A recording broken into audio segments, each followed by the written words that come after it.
Siyempre, walang sitaw. Walang sitaw guys. Kaya ito ang nalagay ko. Then, lagyan ko siya ng okra, kamote. Kamote ito, may saluyot. Alam na this guys, inabraw. Pagkain ng mga Ilocano.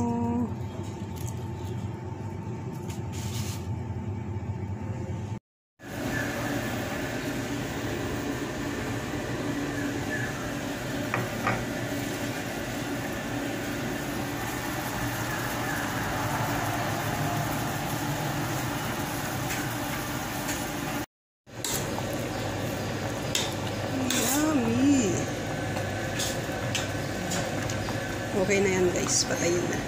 Huwag tatakpan.